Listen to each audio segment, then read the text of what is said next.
जी कहते हैं कि हे पुत्र, संध्या का वह सारा सुचित सुनो, जिसके चरित्र को सुनकर के कामिनियां सदा सदा के लिए पतिव्रता हो जाती हैं। वह संध्या पहले मेरी मानस पुत्री थी, तपस्या करके उसने शरीर का त्याग कर दिया और फिर वह मेधातिथि ऋषि की पुत्री बनी है और उसका नाम अरुंधति हुआ है। रुंधति माने रोध उत्पन्न करना। जो कभी भी धर्म में रोध न उत्पन्न करे, न रुंधति इति अरुंधति, जो कभी भी धर्म के कार्य में अवरोध न उत्पन्न करे, उसका नाम हुआ अरुंधति। अनेक उत्तम व्रत को पालन करके वह महात्मा वशिष्ठ को अपना पति चुना उन्होंने। वह सौम्य रूप वाली देवी सबकी वंदनीय हैं और पूजनीय हैं, श्रेष्ठ पतिव्रता के रूप में विख्यात है। अभी भी विवाह के समय जो आचार्य लोग हैं वो अरुंधति का दर्शन कराते हैं। जो विवाहिता कन्या होती है, अरुंधति जी के दर्शन मात्र से पातिव्रत धर्म को पालन करने की क्षमता माताओं में आ जाती है। नारद जी कहते हैं कि संध्या ने कब तप किया और कैसे शरीर का त्याग किया, कैसे वह मेधातिथि की बेटी बनी और किस प्रकार से उन्होंने ब्रह्मा विष्णु और शिव के कहने पर वशिष्ठ जी को अपना पति बनाया, यह हम विस्तार से सुनना चाहते हैं। ब्रह्मा जी ने कहा, हे मुनि, एक बार संध्या के मन में सकाम भाव आ गया। उस सती ने निश्चय किया कि वैदिक मार्ग के अनुसार मैं अपने शरीर को अग्नि में जला दूंगी। क्यों? क्योंकि शरीर में काम भाव क्यों उत्पन्न हो गया हमारे शरीर में, और यही मैं प्रार्थना करूंगी भगवान से कि इस अवस्था में किसी के अंदर भी काम भाव उत्पन्न न हो।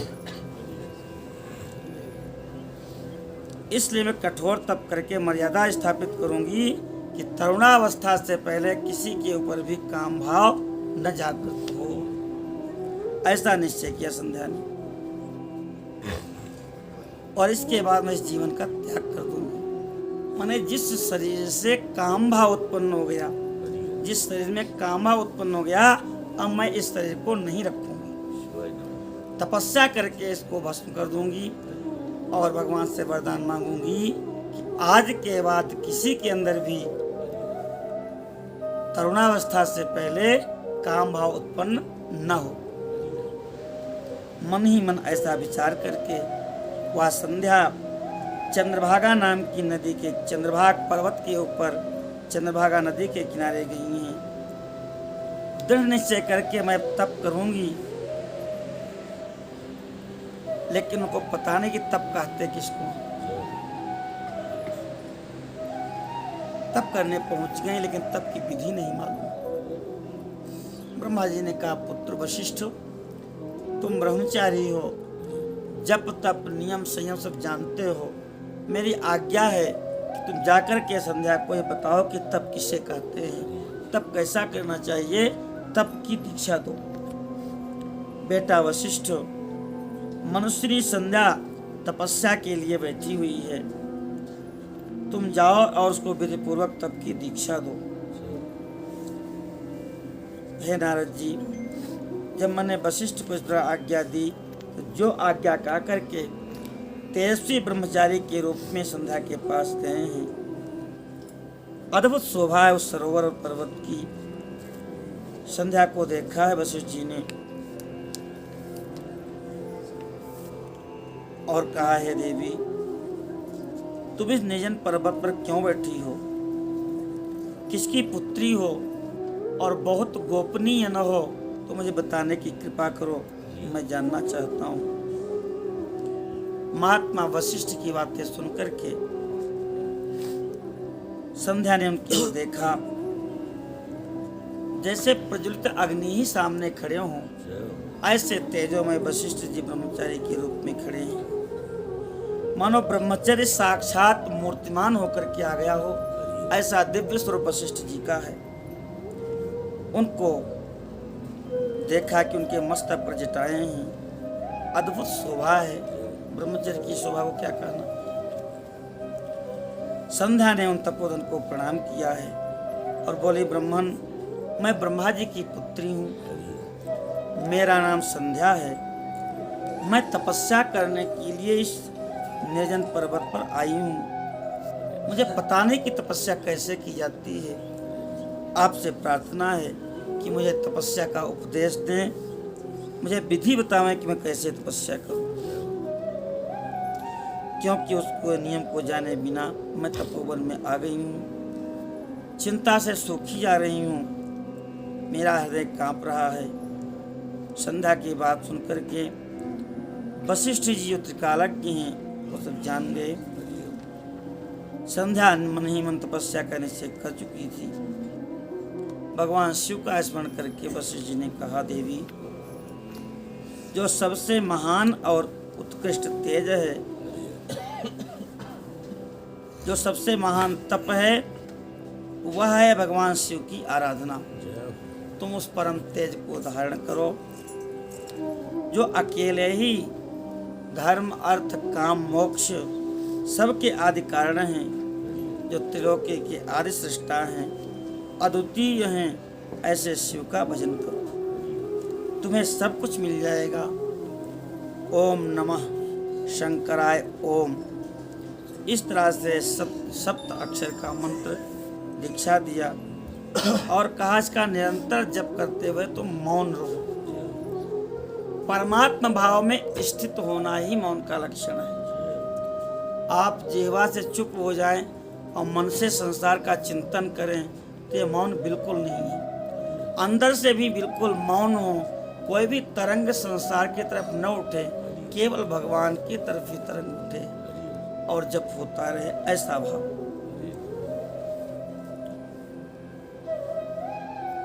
उन्होंने कहा कि मौन रहकर ही स्नान करना होगा।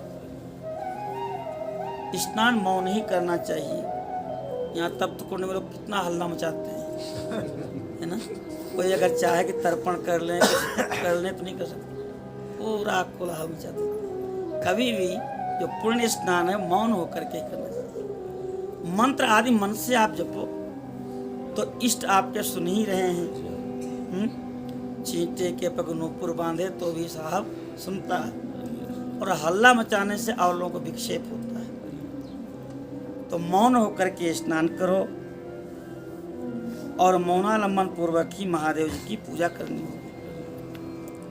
तपस्या के समय कोई सामग्री तो है नहीं, मन से ही सारी सामग्री बना करके और भगवान शिव के चरणों में समर्पित करना है। प्रथम 2 बार छठे समय में तुम्हें केवल जल का पूर्ण आहार कर सकती है। छठे समय का मतलब 3-3 घंटे का एक कालखंड बनाया गया है। मान लो 3 बजे का एक जगने का क्रम है, तो 3 से 6 1, 6 से 9 2, 9 से 12 3, और 12 से 3 4, और 3 से 6 5, और 6 से 9। उन्हें रात्रि के 9 बज जाएं, उसके बाद तुम जल पी सकते हो पूरे दिन तक। छठे भाग में जल का पूर्ण आहार कर सकती हो। उसमें नहीं कि एक आचमन पीना है, जी भर के आप जल पी लो रात्रि के 9 बजे के बाद, सुबह 3 बजे से लेकर के और रात्रि 9 बजे तक बैठ करके जप करो। ये तपस्या है। इस तपस्या की दीक्षा वशिष्ठ ने दिया। जब तीसरी बार छठा समय आवे तब केवल उपवास किया करो। इस प्रकार तपस्या की समाप्ति तक छठे काल में जलाहार एवं उपवास की क्रिया होती है। देवी, इस प्रकार की जाने वाली मौन तपस्या ब्रह्मचर्य का फल देने वाली और संपूर्ण अभीष्ट मनों को पूर्ण करने वाली है। यह सत्य है, यह सत्य है, यह सत्य है, इसमें संशय नहीं। बस इसी ने ऐसे कहा करके संध्या को तप की दीक्षा दिया है। संध्या को तप की विधि का उपदेश दे करके वशिष्ठ जी चले गए। बोलो वशिष्ठ महाराज की जय। ब्रह्मा जी कहते हैं, हे नारद जी, तपस्या के नियम का उपदेश देकर के जब वशिष्ठ जी चले गए तो संध्या तपस्विनी बनकर के सरोवर के तट पर ही तपस्या करने लगी। जो मंत्र वशिष्ठ ने बताया था उसी से आराधना करने लगी। भगवान शिव तपस्या से प्रसन्न होकर के प्रकट हो गए हैं। संध्या ने देखा कि जिन भोलेनाथ की मैं तपस्या कर रही थी वह सामने दर्शन दे रहे हैं। उनके स्वरूप में अपार शांति है, अपार शीतलता है। भयभीत होकर के सोचने लगी कि मैं इनकी कैसे स्तुति करूं, इनसे मैं क्या मांगूं। भयभीत होकर के संध्या ने अपने नेत्र बंद कर लिए। तब भगवान शिव ने उनके अंतःकरण में प्रवेश करके उनको दिव्य ज्ञान दिया, दिव्य वाणी दिया है और दिव्य दृष्टि प्रदान की।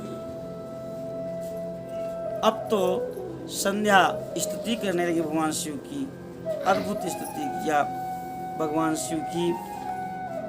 ब्रह्मा जी कहते हैं कि स्तुति सुनकर के भगवान शिव बहुत प्रसन्न हुए। उनका शरीर वल्कल मृगचर्म से ढका हुआ है, मस्तक पर सुंदर जटाएं हैं और कमल के समान उनके नेत्र हैं। भगवान ने कहा, भद्रे, मैं तुम्हारी तपस्या से प्रसन्न हूँ, तुम्हारे स्तवन से भी मुझे परम सुख मिला है। निराकारं ज्ञानगम्यं परम्यं नैव स्थूलं नापि सूक्ष्मं न चोच्चं अन्तश्चिन्त्यं योगिभिस्तस्य रूपं तस्मै तुभ्यं लोककर्त्रे नमोस्तु। अतः इस समय अपनी इच्छा के अनुसार कोई वर मांग लो जो तुम्हारे मन में हो। मैं उसे बहुत प्रसन्न हूँ, मैं उसे पूर्ण करूँगा। संध्या कहने लगी, महेश्वर, यदि आप प्रसन्न हैं और मुझे वर के योग्य समझते हैं तो मैं एक ही आपसे वर मांगती हूँ, यह मेरा वर सफल हो। हे देवेश्वर, इस आकाश में, पृथ्वी आदि किसी भी स्थान में जो भी प्राणी हैं वो सबके सब जन्म लेते ही काम भाव से युक्त कभी न हो। मैंने बाल्यावस्था में काम किसी को व्याप्त न हो, यही मैं वरदान मानती हूँ। देवेश्वर नाथ, मेरी सकाम दृष्टि कहीं न पड़े। जो मेरे पति हों वही मेरे सुहृद हों। पति के अतिरिक्त इस अनंत ब्रह्मांड में किसी को भी मैं सकाम दृष्टि से न देखूं, और अगर मुझे कोई सकाम दृष्टि से देखे तो उसका पुरुषत्व नष्ट हो जाए, अर्थात वह नपुंसक हो जाए। यह वचन सुनकर के शिव जी ने कहा, देवी, तुमने जो भी वर मांगा है हमने तुम्हें प्रदान किया, तथास्तु। प्राणियों की 4 अवस्थाएं होती हैं, शैशवावस्था, कौमारावस्था, यौवनावस्था और वृद्धावस्था। तीसरी अवस्था प्राप्त होने पर ही जीव काम भाव से युक्त होंगे, और कहीं कहीं कुमारावस्था और युवावस्था के संध्या काल में भी सकाम होंगे। यह मर्यादा हमने स्थापित कर दी है। जन्म लेते ही कोई भी काम भावासक्त नहीं होगा। तुम भी इस श्लोक में वैसे ही दिव्य सती भाव को प्राप्त करो जो और किसी के द्वारा संभव नहीं है। पाणी ग्रहण करने वाले पति के अलावा कोई भी अगर सकाम दृष्टि से तुमको देखेगा तो वह नपुंसक हो जाएगा। तुम्हारे पति महान तपस्वी, दिव्य संत, महाभाग महर्षि होंगे जो तुम्हारे साथ कल्पों तक जीवित रहेंगे। इस प्रकार से भगवान शिव ने वर दिया है। कहते तुमने पहले ही प्रतिज्ञा कर ली है कि मैं इस शरीर को नष्ट कर दूंगी, क्योंकि इस शरीर में सकाम भाव उत्पन्न हुआ था। तो मैं तुमको बताता हूँ कि मेधातिथि ऋषि का यज्ञ चल रहा है, वह 12 वर्ष तक चलेगा। तुम उसी यज्ञ में जाकर के अपने शरीर को विसर्जन कर दो, उसी में अपने को भस्म कर दो। वहां पर जाओ। मेरा आशीर्वाद है कि तुमको कोई देख नहीं पाएगा कि जो तुमको रोक ले कि नहीं जलो मत। मेरी कृपा से मुनि की अग्नि से प्रकट हुई पुत्री होगी। तुम्हारे मन में जिस किसी स्वामी को प्राप्त करने की इच्छा होगी, उसका चिंतन करते हुए तुम अग्नि में अपने को होम कर दो।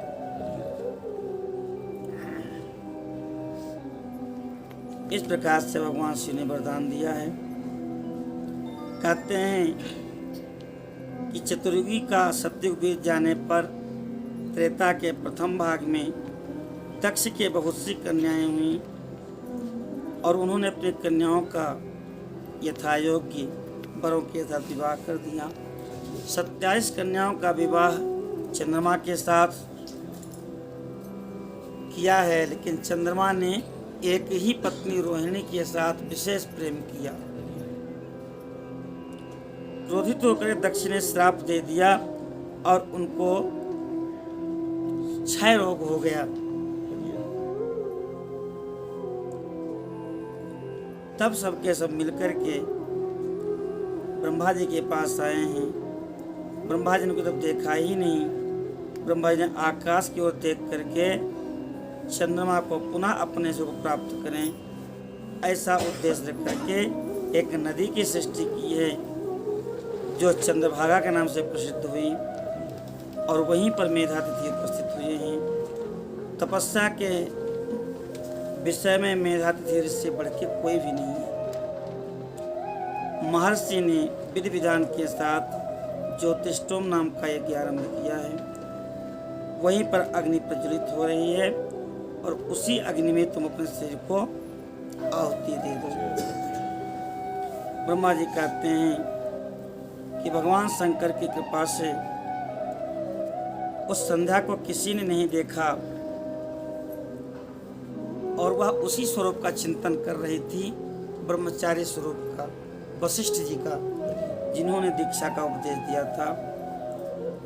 और उन्हीं का चिंतन करते हुए अग्नि के पास आई है और वह ब्रह्मा की पुत्री संध्या अग्नि में प्रविष्ट हो गई। उसका वह शरीर अग्नि में जल के दग्ध हो गया। दिव्य सुगंधी फैल गई है।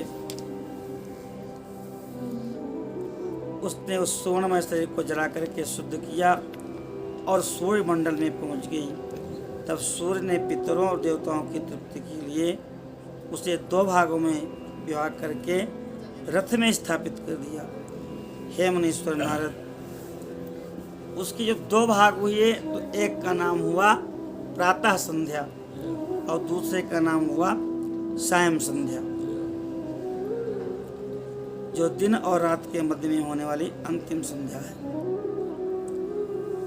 सूर्योदय के पहले जब अरुणोदय होता है वह प्रातः काल संध्या प्रकट होती हैं जो देवताओं को प्रसन्न करने वाली है, और जो सायंकाल की संध्या होती है वह पितरों को प्रसन्न करने वाली है। प्रायः लोग प्रातः काल संध्या करके ही अपने कर्तव्य की इतिश्री मान लेते हैं, इसलिए पितर प्रसन्न नहीं हो पाते। दोनों टाइम की संध्या अनिवार्य रूप से करनी चाहिए। कहते हैं कि मन सहित प्राणों को दिव्य शरीर देहधारी बना दिया। जब मुनि की यज्ञ की समाप्ति का अवसर आया है तो वही संध्या तपाए हुए सोने के भांति छोटी कन्या बनकर के मेधातिथि ऋषि को प्राप्त हो गई। उन्होंने नहाला धुला करके उस कन्या को अपनी गोद में बिठा लिया। मेधातिथि ऋषि को बड़ा आनंद प्राप्त हुआ और उन्होंने उस कन्या का नाम अरुंधति रखा, जो किसी भी कारण से कभी भी त्रिकाल में मनसा वाचा कर्मणा धर्म का अवरोध नहीं करती, धर्म को रूंझती नहीं है, इसलिए उनका नाम अरुंधति है।